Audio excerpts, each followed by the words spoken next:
আশা করি আপনারা প্রথম পর্ব দেখছেন। এটা হলো দ্বিতীয় পর্ব। এই দ্বিতীয় পর্বের পুরো বিষয়টা বুঝতে গেলে আপনাদেরকে কিন্তু এই প্রথম পর্ব দেখে আসতে হবে, অর্থাৎ ধারাবাহিকতা বজায় রাখতে হবে, তা নাহলে তো পুরো মেসেজ বোঝা যাবে না, তাই না?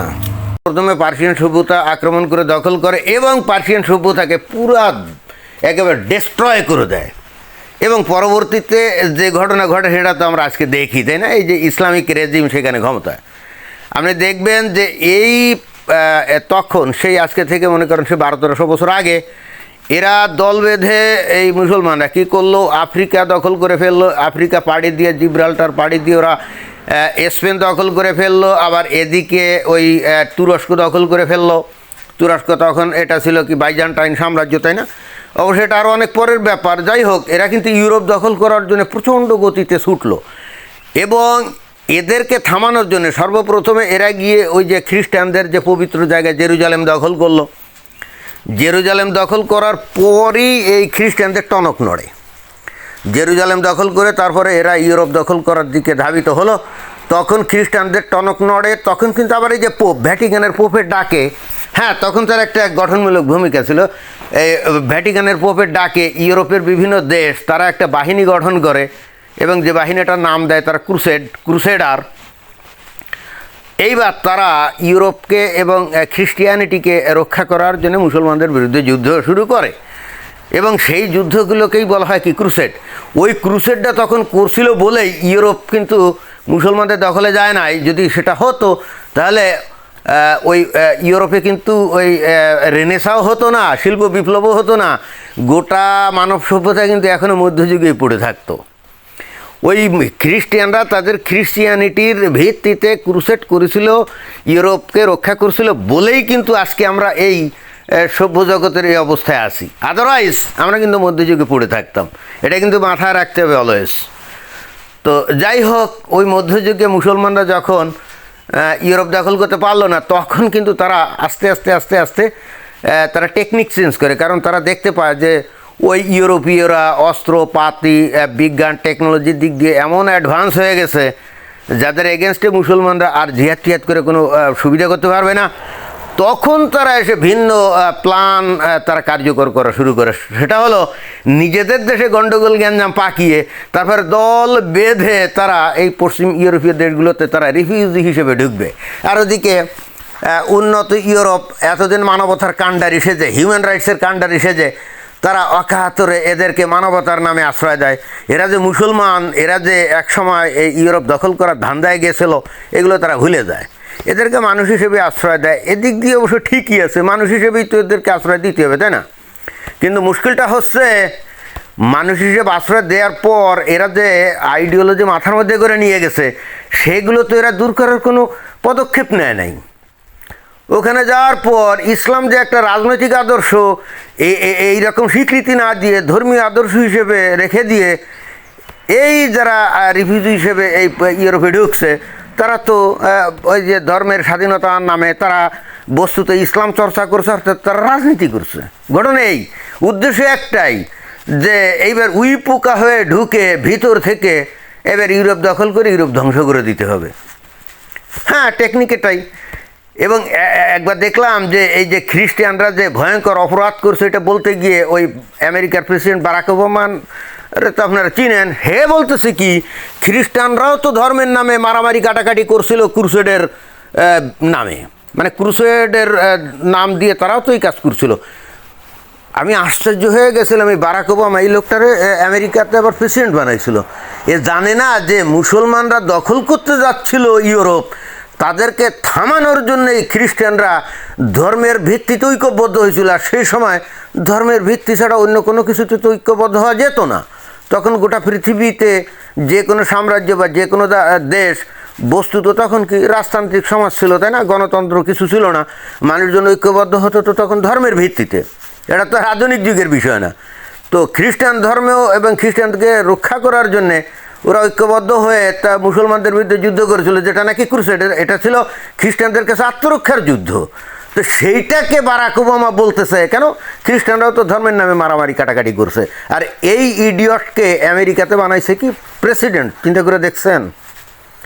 এবং ওই বিশেষ করে ইমিগ্রান্টরা বললেন যে he is the smartest guy, smartest president. আমি সেদিন বুঝে গেছি এ তো স্মার্টেস্ট না, এটা অনেকটা ওই সোভিয়েত ইউনিয়নে গর্বাচেভকে যেমন প্রেসিডেন্ট বানায় ওই সোভিয়েত ইউনিয়নকে ধ্বংস করা হয়েছিল না, এই বারাক ওবামাকে বিভিন্ন কায়দায় আমেরিকাতে ক্ষমতা এনে আমেরিকার ধ্বংস করার একটা প্ল্যান করা হয়েছিল। সামহাও আমেরিকা ধ্বংস হয়নি, কারণ সে যখন খ্রিস্টানদের দোষারোপ করতেছিল অন্তত ক্রুসেডের বিষয়ে। হ্যাঁ, খ্রিস্টানরা হয়তো অন্য সময় অন্যভাবে হয়তো ধর্মের নামে কিছু লোকজন মারছে, সেটা ভিন্ন জিনিস, কিন্তু অ্যাটলিস্ট ক্রুসেড বিষয়টা ওইটা ছিল না।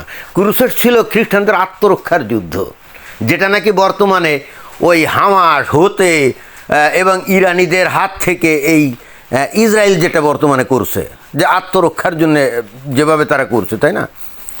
তো যাই হোক, এখন কথা হচ্ছে যে মুসলমানদের কাছে তো ওই যারা নাকি অমুসলিম তাদের কোনো আত্মরক্ষার অধিকার নেই। মানে মুসলমানরা মনে করে অমুসলিমদের আবার আত্মরক্ষার কিসের অধিকার? যেমন এই যে ইসরায়েলের উপরে হামাস আক্রমণ করলো বলেই কিন্তু পরবর্তীতে ইসরায়েল হামাসের উপরে আক্রমণ করে একেবারে সষে দিল না।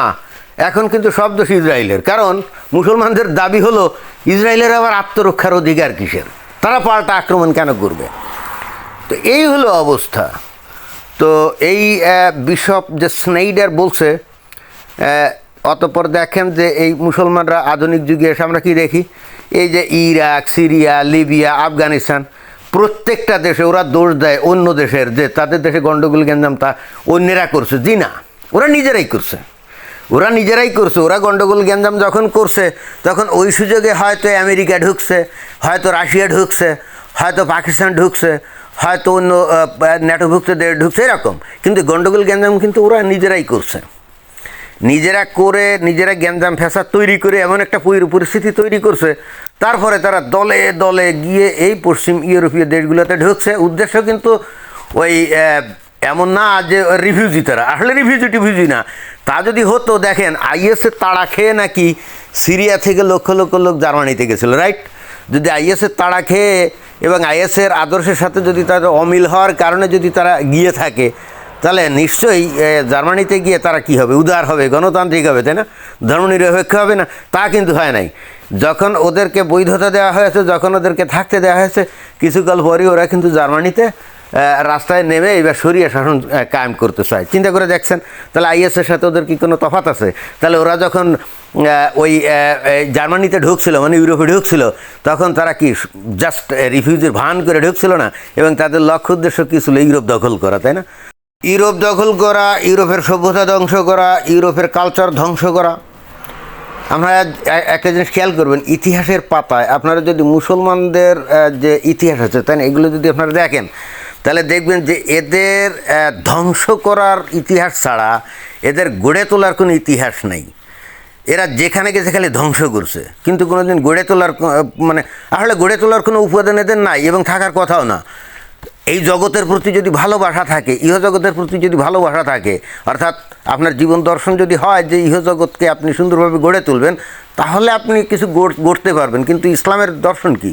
ইসলামের দর্শন ইহজগৎ তুচ্ছ, ইহজগৎ ফালতু, আসল জগৎ মরার পরের জগৎ। তাহলে তো ভাই আপনি ইহজগতে কোনো কিছু গড়বেন না। অর্থাৎ এদের ধর্মীয় দর্শনের মধ্যেই বিষয়টা নিহিত যে এদের দ্বারা কোনো কিছু গড়ে তোলা সম্ভব না। এই যে অনেকে বলে না যে মুঘল সম্রাটরা যখন ভারতে ছিল তখন অর্থনৈতিকভাবে অমুক হ্যান ত্যান। আরে ভাই, মুঘল সম্রাটরা আসার আগেই ভারত ওই যে কুটির শিল্প বা অন্যান্য যা কিছু তাতে আগেই সমৃদ্ধ ছিল।